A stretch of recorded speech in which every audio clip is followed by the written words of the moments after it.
Hello, ni hao, ni hao. Welcome to the very first edition of the Silk Road Movie Podcast, a new weekly podcast bringing the very best in Chinese film to British and international audiences. My name is James, and I'll be taking you on this journey along the cinematic Silk Road, traveling between China and the West through films ranging from the classics of the past through to new, modern stories in the films of the future. The podcast goes out weekly on Thursdays, and you can subscribe to us on all the usual major podcast platforms like iTunes, Spotify, Google, and others. And you can also find us on Facebook, Twitter, and social media under Silk Road Movie. We're also going out over in China, and I really hope we're bringing film fans from the East and the West together.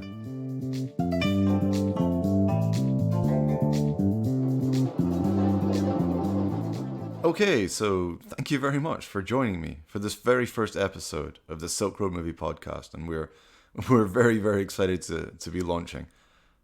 For this episode, I'm going to be giving you an introduction to the Silk Road Movie concept and to the podcast in general, so you can know a bit more about what we're going to be covering, what kind of content you can expect from us, and basically to convince you to keep coming back and to keep listening, as I very much hope you will.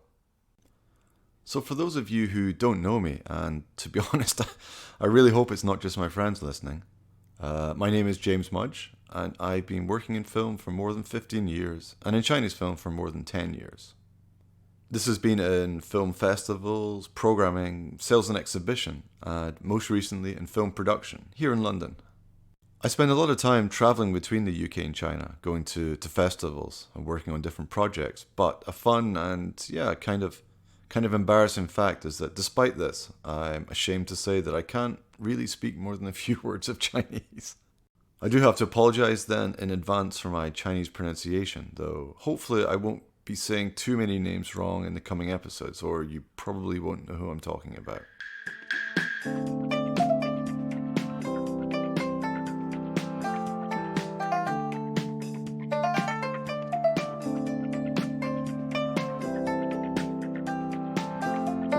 So I keep saying us and we, and though for this first episode you're only getting me, I actually have my behind-the-scenes heroine colleague Jane, who's over in China at the moment, and who's working very hard on pulling all of this together. Jane is somebody who I would say likes to say in Zen mode.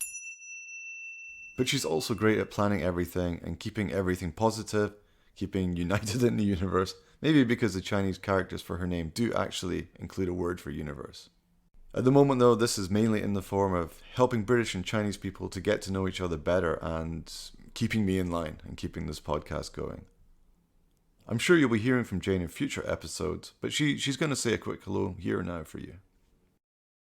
Hi, dear Silk Road podcast listeners. This is Jane.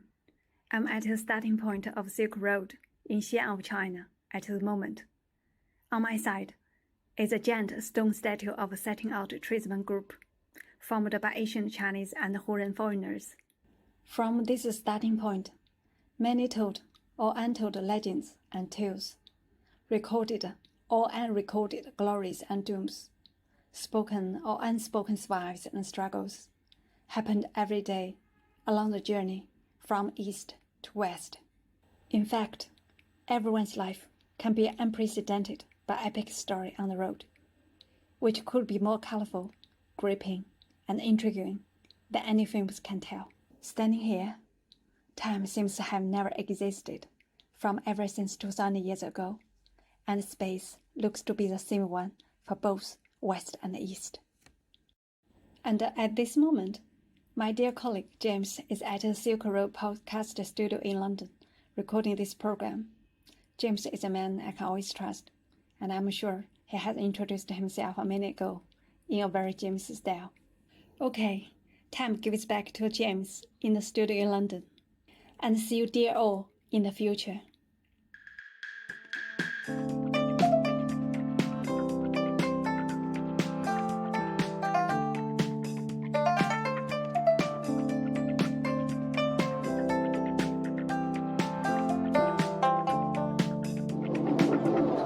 I'll regularly be joined by a host of different guests in coming episodes.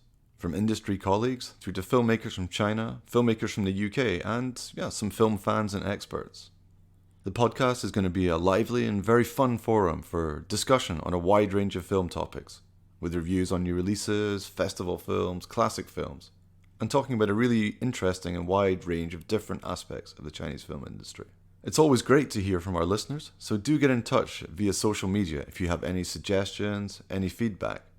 And later on, we will be expanding into other areas of online and offline activities and events and different ways to bring you the very best in Chinese film. So, why Silk Road Movie? I'm not a historian, and this isn't the time for a long history lesson. Though basically, the Silk Road was a huge trade and cultural network of routes, which connected the East and West from the 2nd century BC through to the 18th century.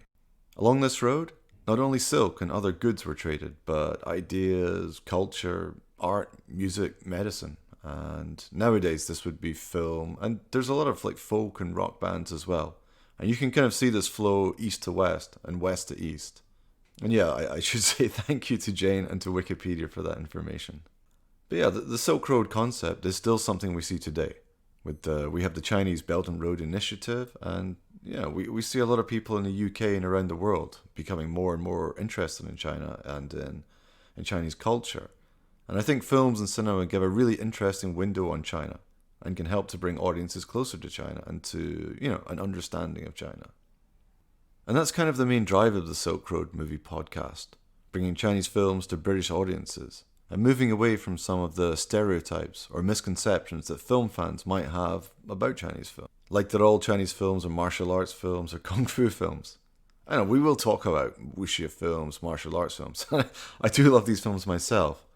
But as you're here through this podcast, there's really so much more to Chinese cinema, so much diversity, and so many things you probably won't expect, such as new trends of feminism and realism in Chinese films, and other themes like silk punk science fiction and tomb robbing, which in Chinese we'll discuss through what's called the Ghost Blows Out the Lights series, and much, much more.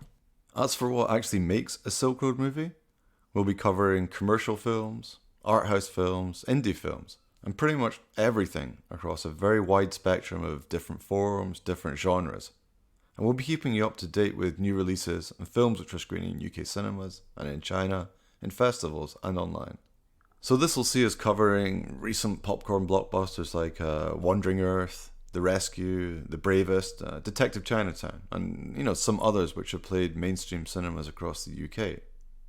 But also art house films like Ashes Pure as White, Elephant Sitting Still, and Long Day's Journey into Night.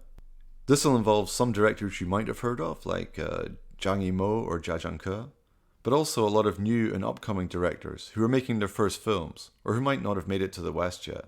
So we're really going to give you a very full picture of modern Chinese cinema. It's a very exciting time for Chinese cinema. And I think we're seeing a lot of commercial Chinese films as well, making much more of an inroad into the UK, into Western cinemas, which we didn't really see before. And we're also seeing a really impressive growth and, a kind of an improvement in Chinese art house and indie films, which is incredibly different to how it was, I'd say, even just 5 years ago. We'll be talking about all of these topics and more in coming episodes, which I really hope you'll be joining us for. So do let us know what you're interested in, any kind of films you want us to cover, and anything you'd like to get involved in.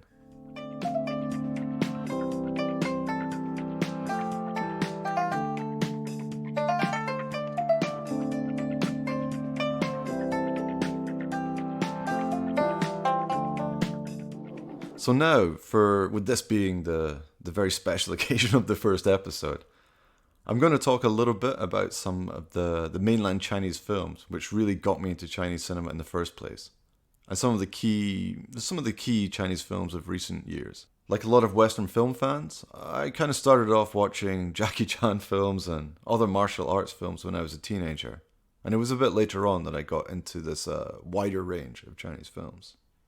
Of course, for any film fan, coming up with a list of your favorite films is pretty much impossible. It's a death curse. It's something which changes all the time, and it's been incredibly tough, even just coming up with what I have here, which is a list of 5.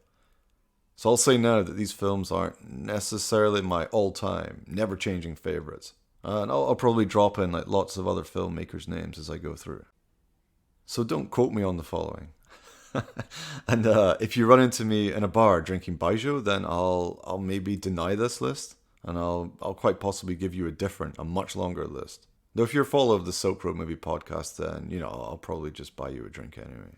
But I will say that these are all amazing films, and they're modern classics which you really have to check out if you haven't already. And yeah, a quick proviso to say that they are obviously quite recent films, and, to be fair, I have to admit that I'm less familiar with black and white and older Chinese cinema.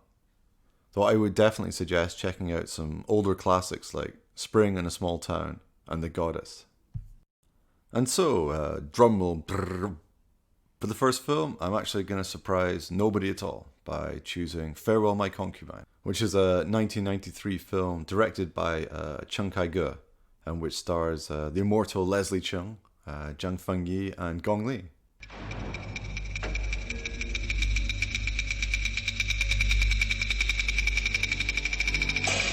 法子有唱记着行那起，哪朝哪代，他也没有咱们京戏这么红啊！你们算是赶上了。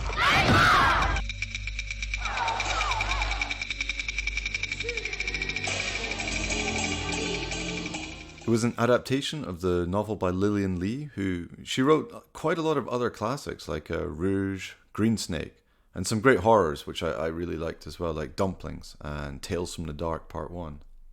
But the film was like a very big deal on its original release because it won the Palme d'Or at the 1993 Cannes Film Festival. It was nominated at the Oscars, and it won a lot of prizes around the world. It's still regularly noted as one of not only the best Chinese films of all time, but as one of the very best international films on the lists of a lot of different critics. It was released internationally, though in the West it was another film which unfortunately fell afoul of the Weinsteins, and it was cut by something like 15 minutes. I've never seen that version, and I don't really think I feel the need to ever watch it. But I think this was the first proper Chinese historic film I'd really seen. And I did see it like a good 10 years or so after it was originally released. Before then, I'd seen stuff like The Last Emperor, some other Western films about China, as well as a lot of Shaw Brothers historical films. But Farewell My Concubine really blew me away with its scope, and the way that it was a very epic journey through modern Chinese history during the 20th century, though always in a way which focuses on the characters and at the very human story at the center of the film.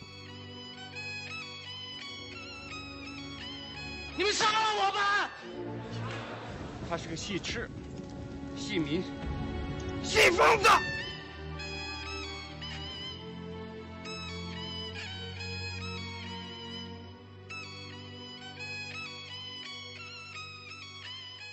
The story follows the relationship between two Peking opera actors and basically soulmates called Cheng Jieyi, which is Leslie Cheung, and Duan Xiaolu, Zhang Fengyi. And also Xiaolu's wife, Zhu Xian, who's Gong Li. There's a really fascinating play on gender, sexuality, and identity throughout the film, against this background of Peking opera.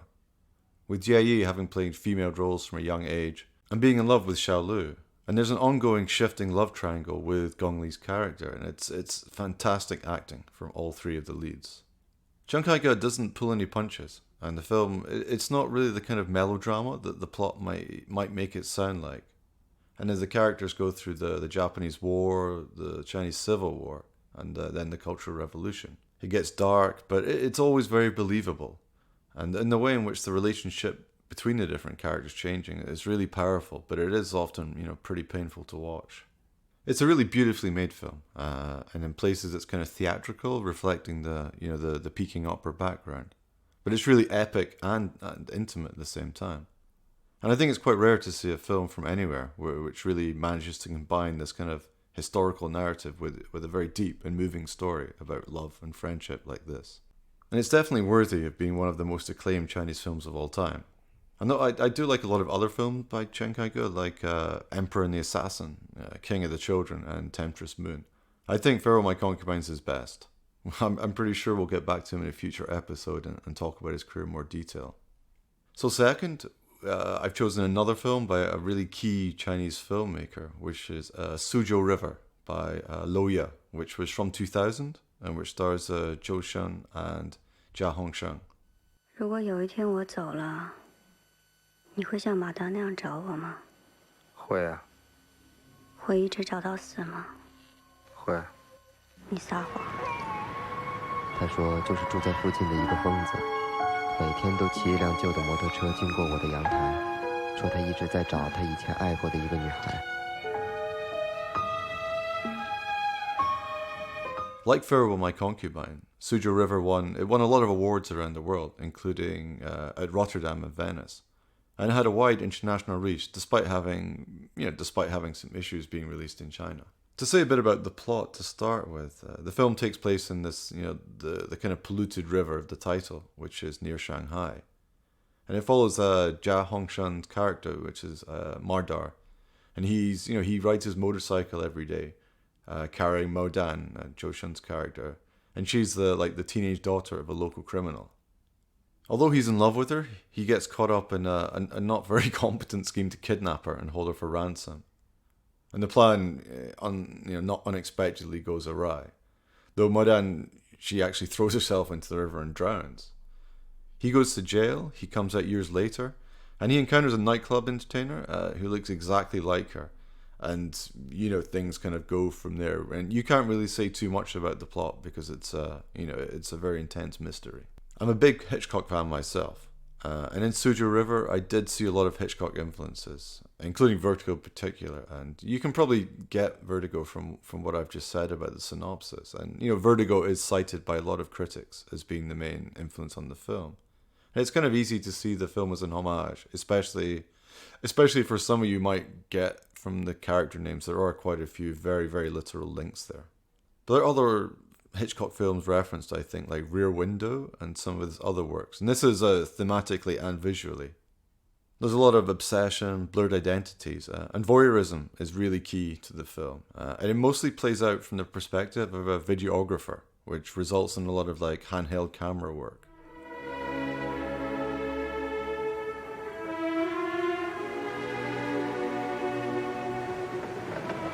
我不认识你。我是马达，你不记得吗？我不记得了。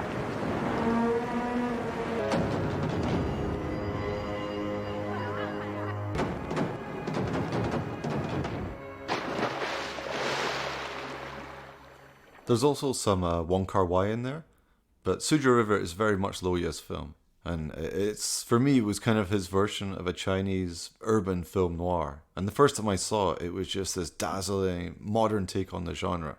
It's got some international influences, but it's really Chinese in its character and mysteries. It was also a fantastic breakthrough role for Zhou Shun, and she won the Best Actress at Paris Film Festival, and she's amazing in the film. She's playing these two roles, and it's a really haunting performance. Jia Hongshang is also great, and he actually worked with Lo Ye before on Weekend Lover, which I have to admit I haven't seen. But it's kind of the film's visuals which really do it for me. It's an incredibly atmospheric film. It's one of those films which manages to be both grounded and dreamlike, and this pulls you into its mysteries and all these weird enigmas. I loved it instead of the big city glamour and that sort of flashy side of Shanghai. It takes place on these dirty waterways, abandoned factories and the back streets. This gives it a real mix of a film noir and something really sort of gritty and almost documentary at times. And these two aspects kind of collide with this obsessive romance. And this really set Lo Ye out as a super confident filmmaker, but also as a director who really knows and loves cinema. And we can see him in the film really juggling paying homage with creating something completely new in himself. I saw it again recently, it still feels completely fresh. Lo Ye has gone on to make some amazing films like Mystery, Summer Palace and others. And his most recent ones were Saturday Fiction and The Shadow Play, and we're definitely going to cover him in a future episode. I've been working with Chinese documentaries for many, many years. But I think this film, which I'm going to choose next, is still probably my favourite, maybe along with some of the documentaries by Zhou Hao. But here I'm going to talk about Disorder, a 2009 film from Huang Weikai.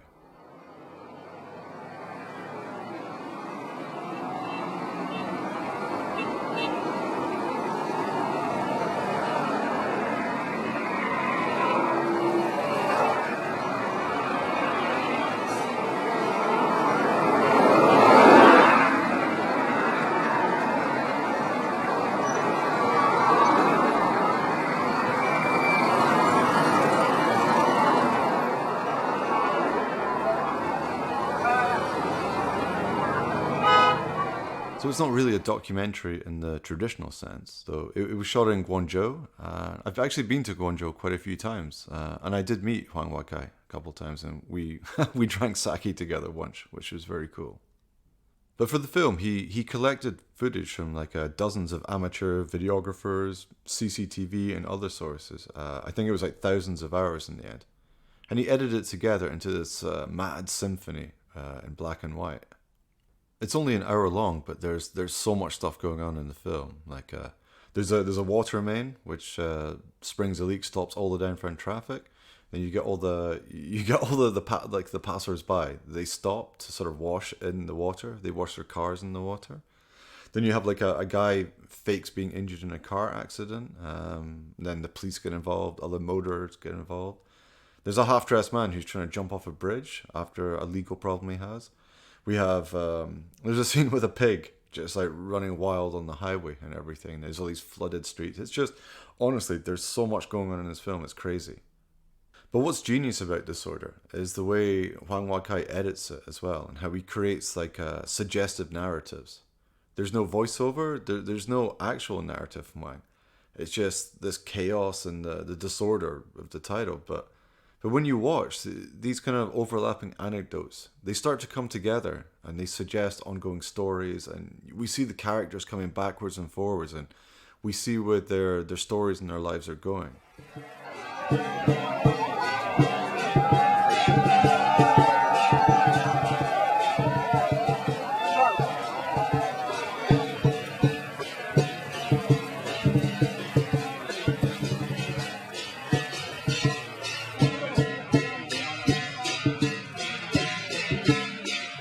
It kind of gives the feeling of this city or society dancing on the edge of an abyss. But it's 100% up to the viewer how you actually view this and the characters. So as I said, it was shot in black and white, and it's really grainy and it's really gritty looking, but it still looks absolutely amazing whether you're watching on the small screen or the big screen. But it's been really acclaimed everywhere. It was rated as one of the top 100 mainland Chinese films by Time Out in 2014. It won prizes at Cinema de Real, Krakow, Leipzig, Busan, Yunnan, Yamagata, lots of other festivals around the world. I think now, though, even 10 years later, Disorder, it was a work ahead of its time. We see all these advances in mobile technology now, and the rise of apps like TikTok, and everything being filmed, everybody having their cameras out shooting everything. So this is a kind of underground filmmaking where anyone, anywhere can record anything. It's still Huang Wakai's only feature-length complete work. I've seen his short film Give Confucius a Break, which is very cool. And I believe he won some kind of grant from Cannes, but this is still a work in progress then. But I do hope we'll be seeing more from him in the future, because Disorder is still, honestly, there is nothing else like Disorder. You have to check it out. But now, moving on to one of the big heavy hitters of Chinese cinema. It would be very, very difficult to not have a film by Zhang Yimou on this list. I've gone for Hero from 2002, and I'm not 100% sure it's my favourite. And I do really also like Raise the Red Lantern and Red Sorghum very much.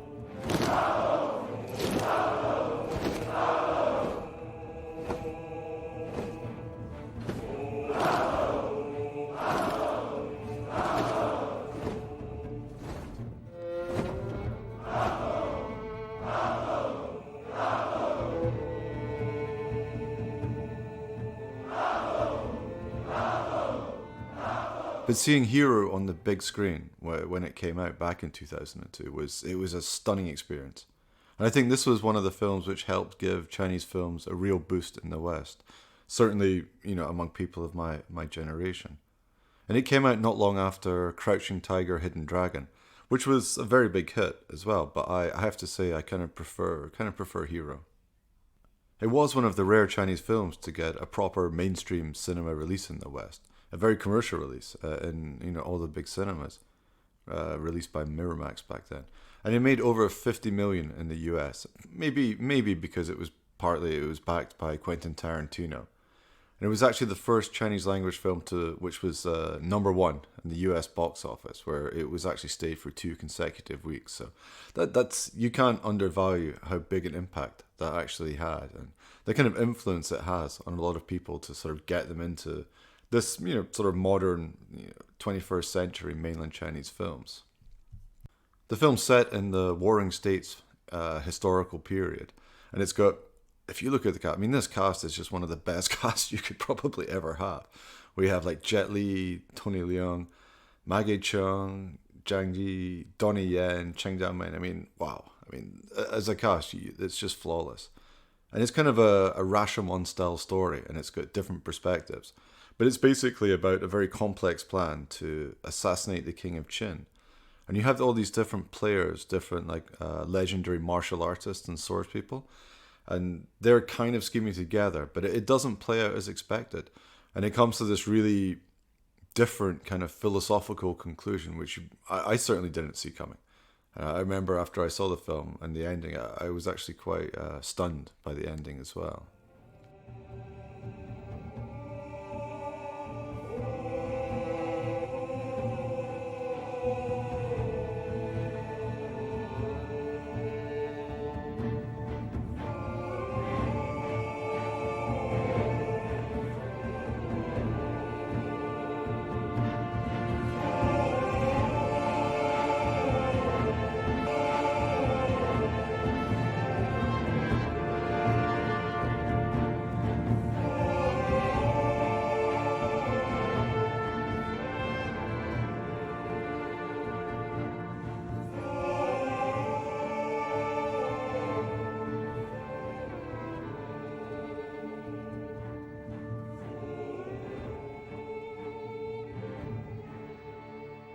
It was beautifully shot by Christopher Doyle, the Australian cinematographer, very famous for his work for Wong Kar-wai. And at this kind of time, both Christopher Doyle and Wong Kar-wai were getting a lot of attention globally for In the Mood for Love. But Hero, it's equally stunning. Not just the fact that it's a really epic scope for the film, all the different landscapes, but the use of color is absolutely amazing. It's got this light and shadow, the costumes, everything. And I think on the big screen, it's still one of the most impressive films I've seen. And it really influenced so many films which came after it. The music by Tan Dun is also completely iconic. And so is the costume design by Emi Wada, who actually worked with Akira Kurosawa on films like Ran. And yeah, just everything about this film. It's got such an impressive sense of scale, from all the extras and all the sets.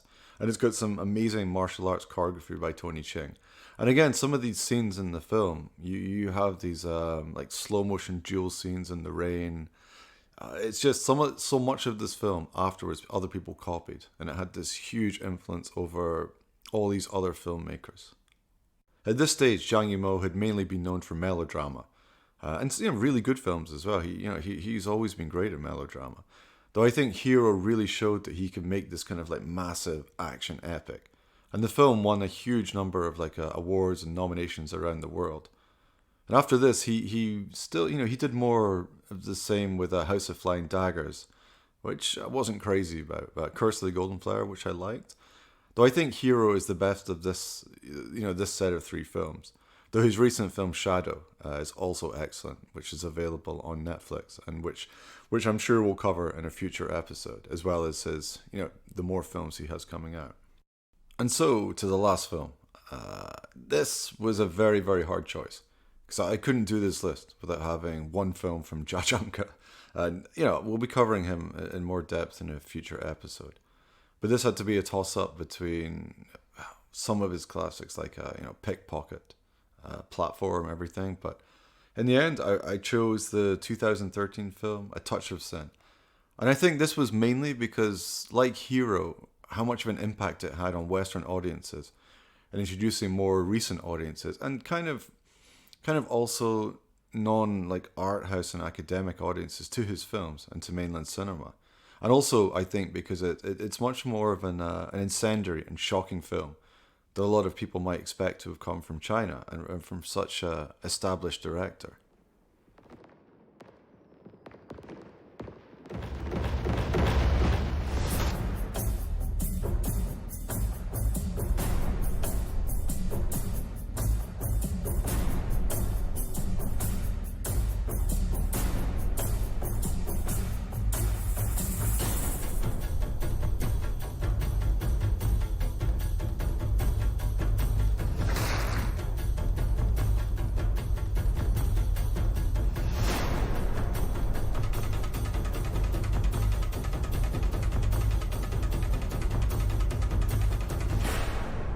So the film was nominated for the Palme d'Or at Cannes, which I think was also like a key step to see, modern Chinese films making this kind of achievement.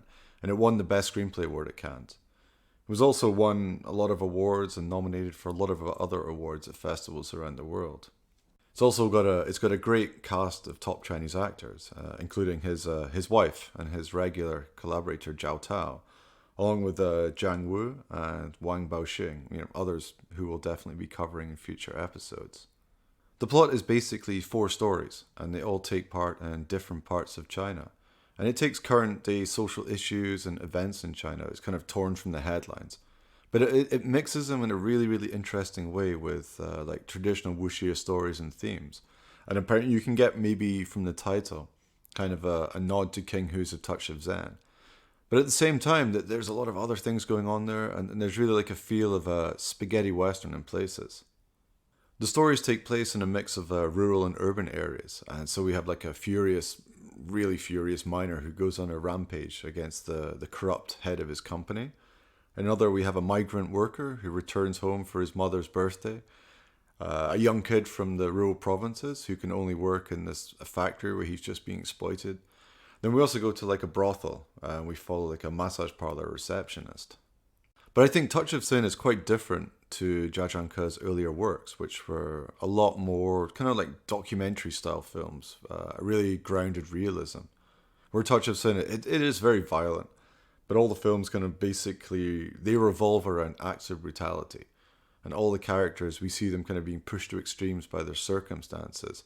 And it's kind of linked to just all these changes which are happening in society, but eventually they kind of come towards the pursuit of money being all consuming. And yeah, the main themes are definitely like corruption and greed.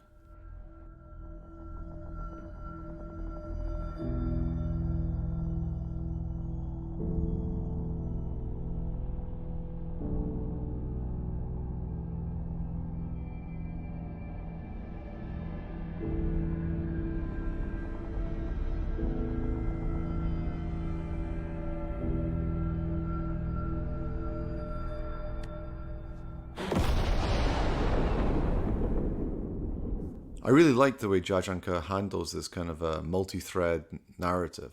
And actually, I mean, there's some links, I think, to Disorder, and just that the film is providing snapshots rather than a particular in-depth character-driven narrative. But it's an absolutely fascinating look at modern China and how some people are kind of struggling with the changes which were sweeping the country. It's also stunning visually, and we have the Wild West feel of the rural locations to the neon and glass of the modern cities. All of them, all the time, we always see like a tradition clashing with modernity, and there's this constant feeling of anxiety and this kind of a feeling that something bad could happen at point. And to be honest, in this film, it usually does. But yeah, Jia Zhangke has made so many key films, and definitely you have to see Touch of Sin, but any fan of Chinese cinema or anyone interested in modern films has to check them out. Like Xiao Wu, Pickpocket rather, and Platform, through to his docs like Still Life, 24 City, or even like Ashes Pure as White, which is an amazing film as well. And he has his most recent documentary about Chinese literature. So Jia Zhangke is absolutely one of the most interesting and key modern filmmakers of this Chinese era, and so yeah, I just couldn't I couldn't have a list without mentioning one thing by him at least.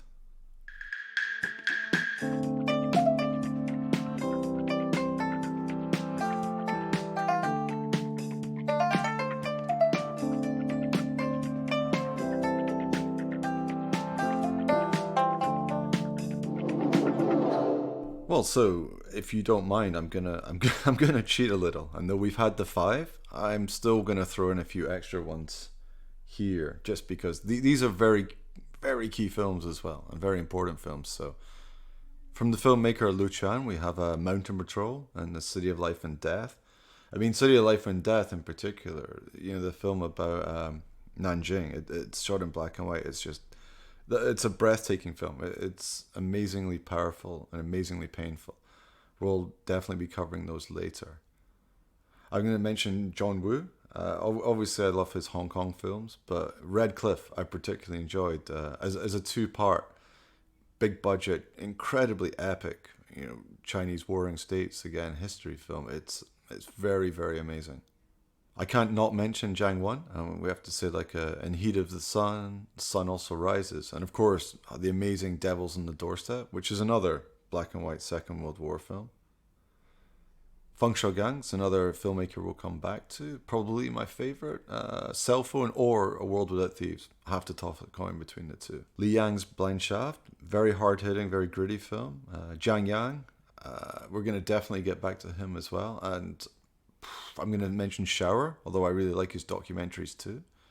Tian Jiang, and I'm really sorry if I'm pronouncing that wrong, but he's one of the most key Chinese filmmakers as well, and I particularly love The Horse Thief by him. And for a final one, I'll say the Last Moose of Alagoya by Gu Tao, who's also one of my favorite Chinese documentary filmmakers. And the film's following like tribes in a sort of very remote mountainous region of northern China, and their kind of dying lifestyle, and the tragedy which ensues from this. And all of Gu Tao's films they're very, very moving and very, very raw, very painful documentaries, and we'll definitely be getting back to him later as well. So yeah, it's cheating a bit, but there you go. And I will stop there, because otherwise I will just keep giving you more and more Chinese films, which I love. But this should give you a pretty good idea of what we consider a Silk Road movie, and the kind of films we'll be covering in the podcast, which is basically every kind of Chinese film across a very, very broad spectrum. But we'd also love to hear from you about this. What's your favorite Chinese film? Do you have 1, 5, 10? Or like me, do you just have like a never-ending list? And are there any filmmakers or films you'd really like us to cover? Don't be shy.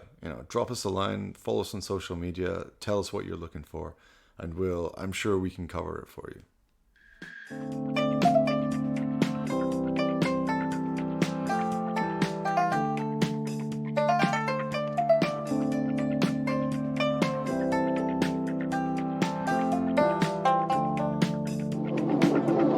So that's about it for the very first episode of the Silk Road Movie Podcast, and thank you very much for listening. So do subscribe to the podcast, follow us on social media, and we'll keep you up to date with the very best in Chinese cinema. I'm James, and I hope you've enjoyed your first journey along the cinematic Silk Road to China.